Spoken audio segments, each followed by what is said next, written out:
Welcome to the intersection of technology, cybersecurity, and society. Welcome to ITSP Magazine. You're listening to a new The Hacker Factory podcast with hacker maker Phillip Wylie. You're about to discover what the role of a professional hacker entails, the different specializations it holds, and what it takes to learn and become one. Enjoy the conversation as Phillip and guests unveil the secrets of professional hacking, a mysterious, intriguing, and often misunderstood occupation. Knowledge is power, now more than ever.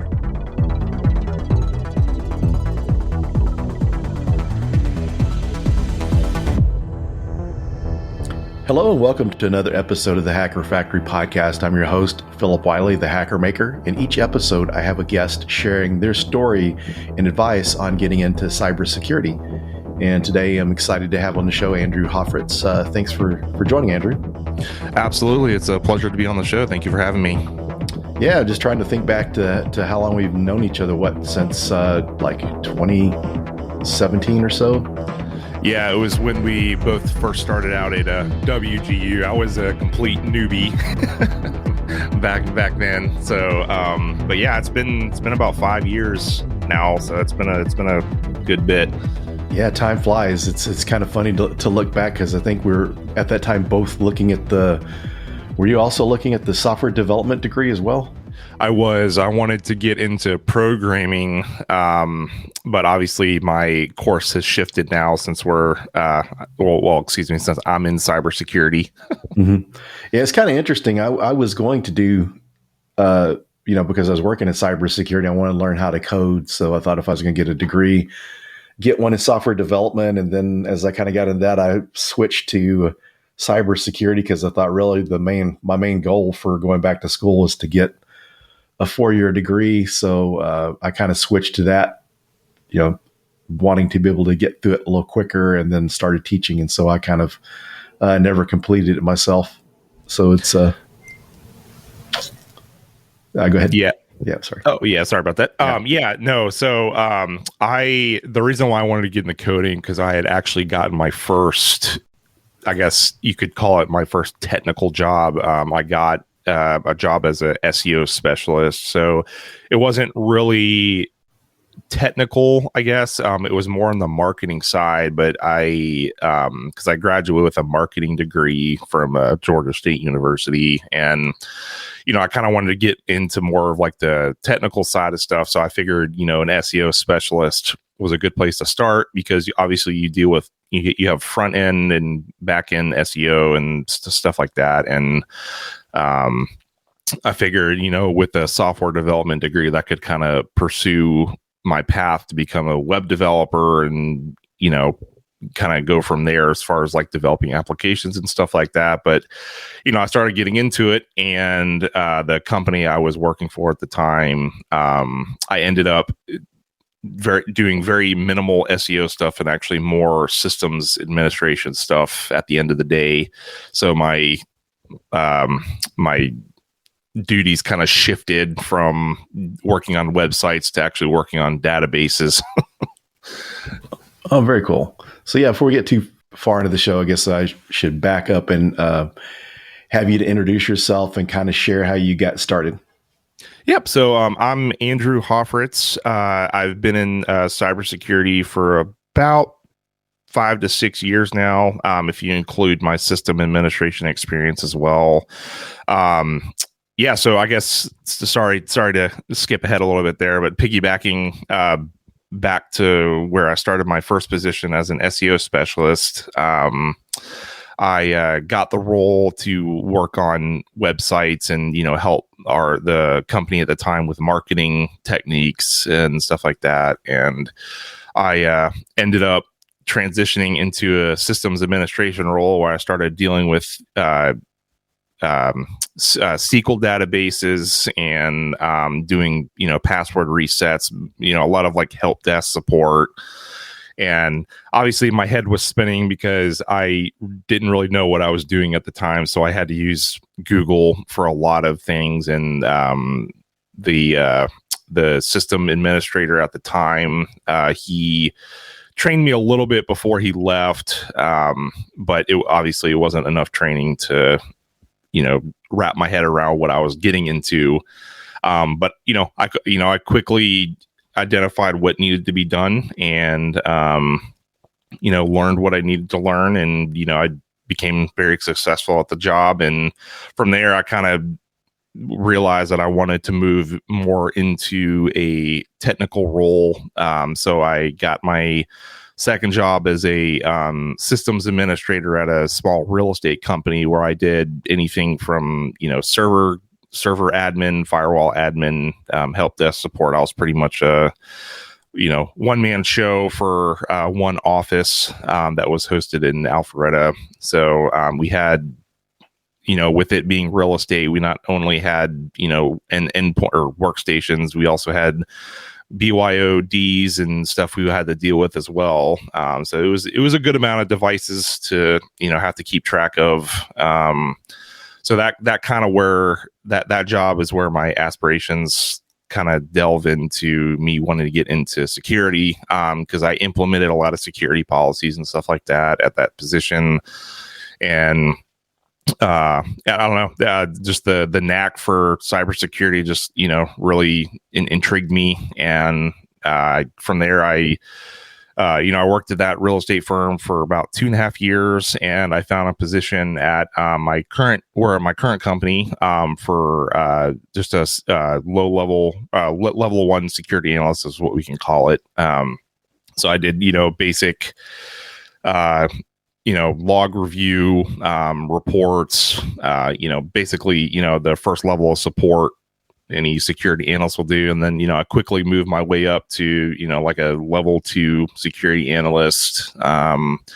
We did, from there we did log analysis. I was on the team when we introduced MDR, or managed detection and response. So, we obviously had to deal with long reports, provide any tactic remediations, and provide, kind of like a short story of any type of alert that would come across. And, that's just like a high level overview. We obviously did a lot more than that. But now I'm in incident response. I'm part of the triage team. So my essential job is to scope incoming incidents, to kind of understand the nature of the incident, and identify how our team can assist. So we do a lot of evidence collection. We do a lot of we talk through immediate remediations, and then once we get the initial engagement started, we pass it to our other consultants who begin the log analysis and stuff like that. So again, that's kind of like a high level overview of how I got started. But yeah. Thanks for sharing your story. And so, I know you were originally going to school for software development. So how did education play a role in getting to where you are now? Was it just been mainly on the job kind of training that's gotten you where you're at, or was there any kind of education background, any kind of courses or certification courses or anything like that you did to get you to where you're at today? Yeah. So I actually, my initial bachelor's degree was in marketing. So I actually had no idea I was going to get into, cybersecurity, let alone information technology. The job just kind of landed on my lap, I guess you can say, because I went to school for one thing. It is true when people say that, you go to school for one thing and you end up doing something completely different. I'm a perfect example of that. I went to school, like I said, for marketing, and the jobs that I took kind of landed me where I'm at now. So yes, you could say education did play a role, because after my marketing degree, and after being in my technical role for a couple of months, I kind of realized that I didn't really want to do marketing anymore. So I made the decision to go back to school to obviously initially start in software development to get another bachelor's degree. But I kind of thought to myself, this is something I can learn on my own. So I actually transitioned from my software development course into my master's course in information technology.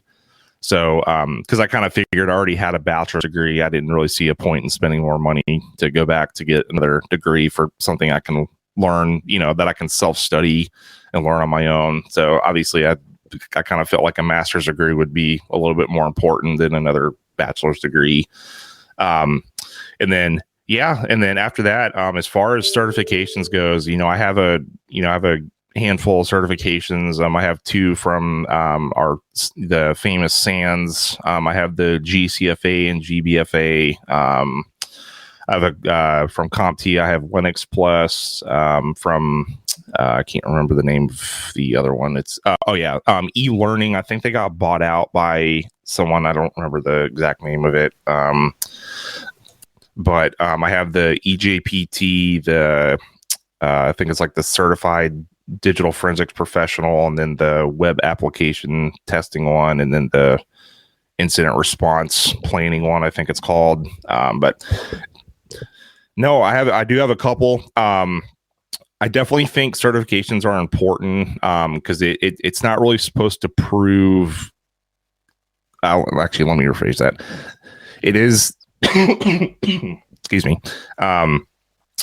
So it's a good middle ground to prove that you can learn concepts, I guess, because obviously certifications and degrees are one thing. And I do think they're important to prove that you can learn the material, but I think the real experience is going to come from learning on the job.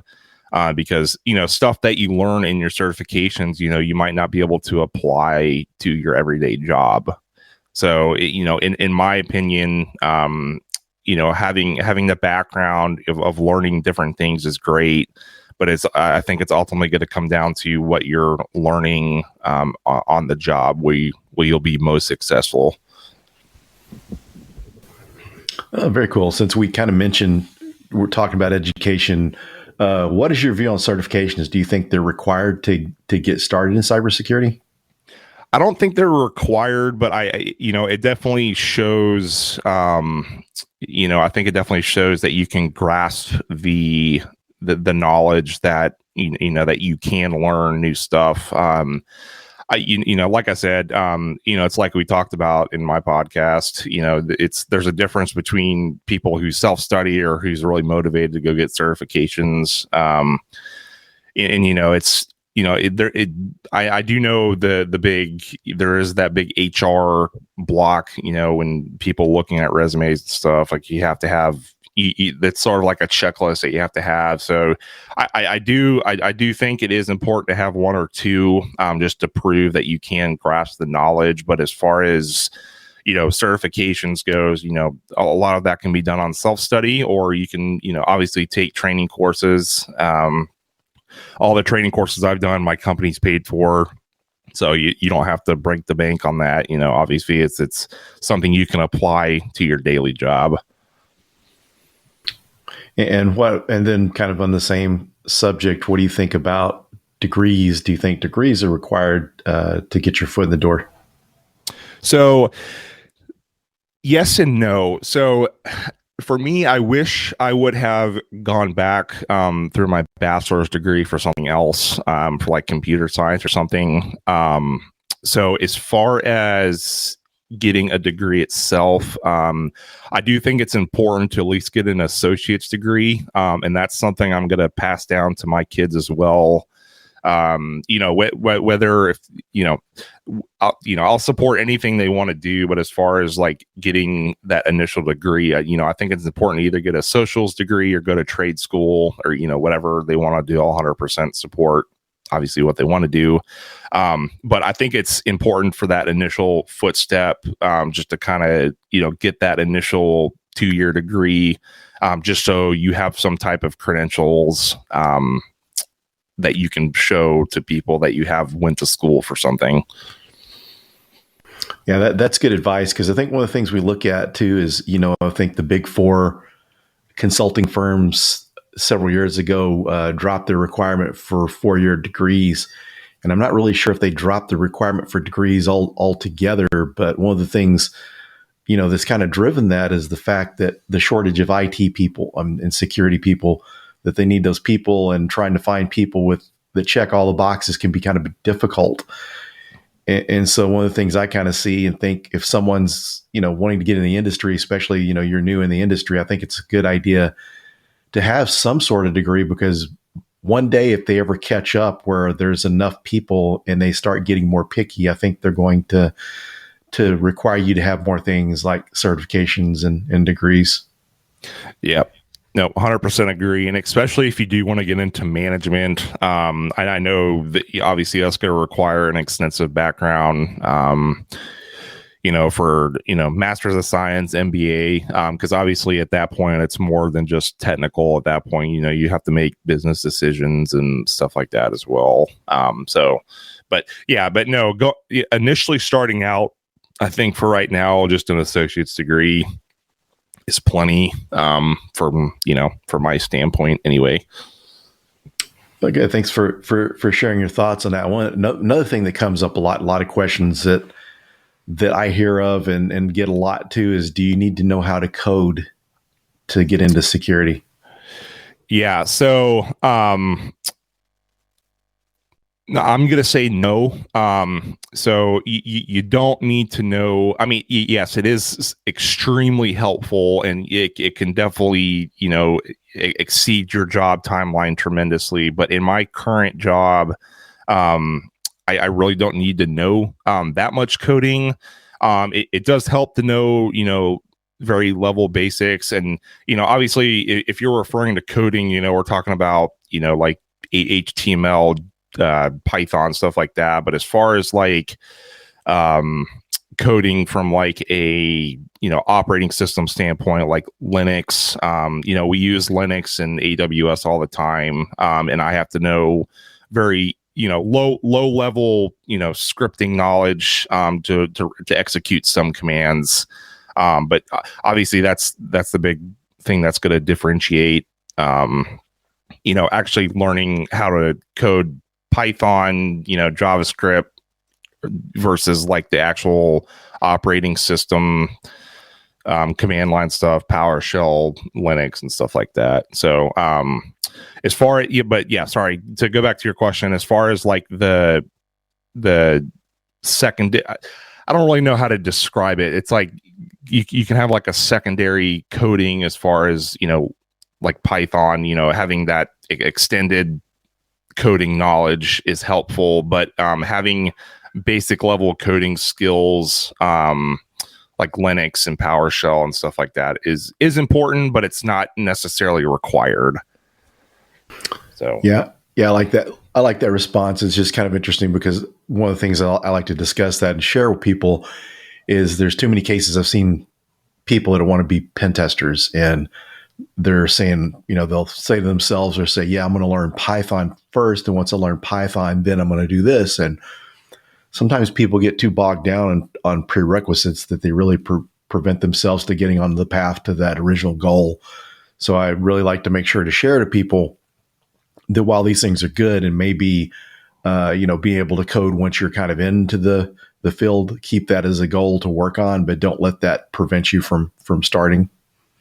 Yeah, absolutely. And it's like, when I was on the level 2 analyst, like we called it security analysis, but we didn't really do, it was my job to read code, obviously read, different command lines from, the parent tree, child tree, reading the whole process tree, but we didn't really type or code, I guess. The closest thing we did, we had to build regex for specific rules and stuff like that, but nothing really like hard on the keyboard coding type stuff. So as far as like a security analyst perspective, I don't think it's really necessary. It is helpful and knowledgeable to know how to do that and how to read it, but having to physically type on the keyboard to code, I don't think it's necessary. And that's good. It's good to get your perspective on it, because one of the things we see in the industry too, and I don't think it's, there is a lot of gatekeeping, but I think sometimes some of that is people sharing their experience. Someone has been in the industry 20, 30 years or 15 years, they kind of share their experience where they came from, and they kind of think that's the way everyone needs to learn. Because I run into people that ask me, do I need to be on the help desk, desktop support, or sysadmin before I can be a pen tester? And I tell them, yeah, you don't have to do that. Those skills are important to have, and you can learn those without actually doing the jobs. And some of the advice they're getting, is kind of discouraging people or prolonging them from really starting their actual goals. Yeah. And, that's where the concept of self-study comes in. I mean, anything and everything can be learned. It's just you have to take the time to know how to do it. Yeah, I think that's a good point as well, too, because sometimes if you've got a project or work, you've got to do this certain thing. You don't always have time or the budget to take a SANS course or whatever other course to learn that topic. You've got to learn it sooner. And in some cases, too, to be able to use more current content, because even some of the education providers out there, sometimes the content gets behind. I mean, SANS, I really hadn't experienced that with so much, but I've seen some other providers that some of their content gets outdated by, years, and there's newer and better ways of doing things. So sometimes, be able to learn on your own is a really good, valuable asset to know. And I can't stress enough, the amount of resources on the internet. I mean, there's so many free resources to learn. I mean, there's just so many people that are willing to share their knowledge, especially in the cybersecurity industry. People post YouTube videos all the time. Like they show how to do things certain ways. There's a handful of people I like to watch sometimes on how to do things. And, even today in my job, I mean, there's stuff that I don't know how to do and I have to Google. I mean, we're not going to be able to know everything. There's obviously some areas that I'm really good in, and then some areas that I'm very weak in. And those areas that I'm very weak in, it's my job to study up on those things to make sure that I'm knowledgeable in those areas when the time comes that I have to be. So as far as, you're mentioning researching and you've talked about Googling things, is there any source that you use to maintain the research? So if you're finding different research, how do you save that research to be able to go back and refer to that later on, or this includes maybe any kind of your favorite note-taking tools? Yeah, absolutely. So one that I was recently introduced to, I like using Obsidian. That it's a tool where it's kind of like a really cool, kind of like a command line type note-taking tool. It's pretty cool. I just recently started using it, so I'm not any expert in it by any means, but I like jotting down notes in there for stuff I like to use. Just using a simple Word document too is good. For short stuff that I want to go back and review on, I use Notepad++ as well. So I use a variety of different things because I don't, for me, I'm not a person that likes to stick with one thing, so I have to be complicated. Yeah, I understand that. And sometimes bookmarks get too difficult to navigate to. Just having a bookmark, sometimes doesn't do the trick. Yeah, and as far as resources, I mean, I use there's so many different resources I use. I mean, honestly, it's whatever Google brings up to find the answer, but I use for actual like learning. So I'm studying the CISP right now. That's what I'm trying to tackle. So, I'm obviously having to use tons of different resources. I'm using LinkedIn Learning. I'm using Boson exams. I found a free resource online. It's called Wylie Learning. Go figure. But it's a free university course that the student posted. Really cool. I think he's only into like the first like 3 or 4 domains out of the 8. So, but it, really cool that he's taken the initiative to, make it free and stuff. And there's a ton of people signing up. So, that's something I've been reviewing as well. Yeah, it's interesting how the resources have improved over the years for the CISSP. I did mine back in 2002, and it was a very popular site back then, cccure.org. And there was limited resources on practice tests and stuff too, because I think back then when I was studying, Sean Harris's book was the new CISSP study guide or book that came out at the time. So it's interesting to see how that's changed over the years. And another thing that's interesting about certifications is how well known they are by the mainstream public. Because whenever I got the CISSP back in 2002, only people that worked in IT, typically mainly security people, knew about it. But nowadays, some of the certs, even like OSCP, that weren't very well known, 10 years ago or so, now people not even in the industry know about these certs. So it's kind of interesting how there's more awareness to the different certifications now, even outside of our field. Right. And the other thing is the availability of having the option to take different certifications as well. That's exponentially grown over the years as well. Yeah, and also it's also great too, all the content creators out there. So there's some really good content out there now, some free educational stuff that's evolved. I mean, we're just kind of living in a good era for anyone that's wanting to get into content creation. I had Heath Adams on the podcast at one point, and he was referring to John Hammond. John Hammond had been doing content creation and walkthrough videos a lot longer than a lot of the other people, but whenever he was doing it, the timing just wasn't all that great, and it took years for people to kind of catch on to him, where some people were just starting in the industry at the right time, were able to gain visibility fairly quickly. So there's some good resources out there. Absolutely. With your marketing background, have you leveraged any of the things you learned to help your personal brand, to help you professionally? Oh, absolutely. Yeah. So definitely the marketing degree definitely has helped from a customer service background. I feel like I've been able to utilize a lot of knowledge, because my very, very first job out of college, I was a telemarketer. So I know people are going to be like, "Oh, you were one of those guys." But it was my job. It was my job to make about 100 calls a day. So that is where I really, really, my background in customer service came from.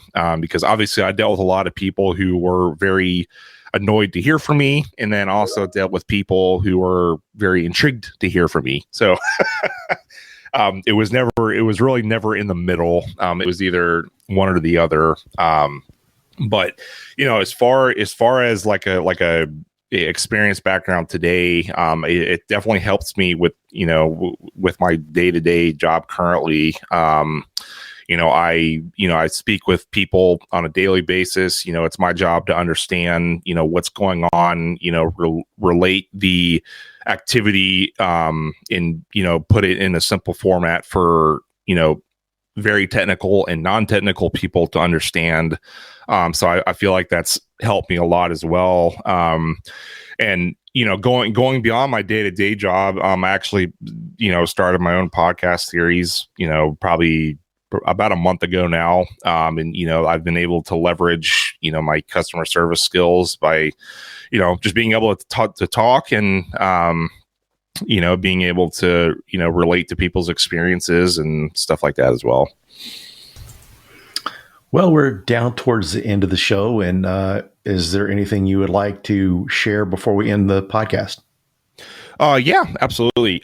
So one advice I always like to give, never, and obviously this goes out to any position as well, but since we're kind of talking about cybersecurity, you're not going to be able to know everything. That's something that everyone deals with in their day-to-day job. And as far as piggybacking off what I said, how me and you are we still learn every single day, because we're not obviously gonna be able to know everything, but you can't know everything.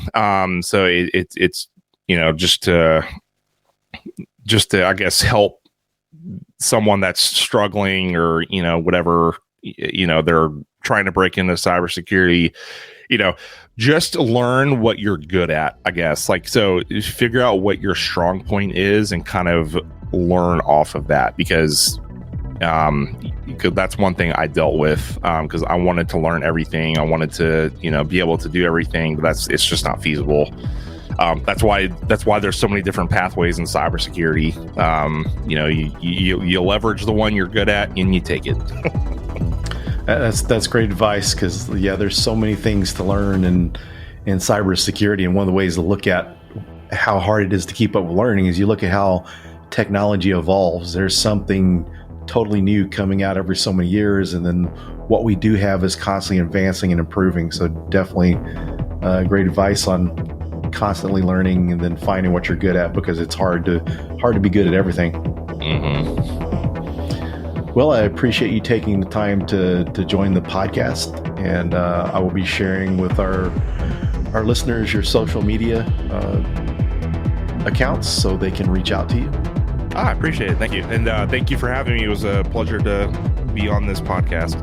You're welcome. And also, we'll be sharing the information for your podcast so people can tune in. So thanks everyone for joining, and we'll see you on the next episode. We hope you enjoyed this episode of the Hacker Factory podcast with Phillip Wylie. If you learned something new and this podcast made you think, then share itspmagazine.com with your friends, family, and colleagues. If you represent a company and wish to associate your brand with our conversations, sponsor one or more of our podcast channels. We hope you will come back for more stories and follow us on our journey. You can always find us at the intersection of technology, cybersecurity, and society.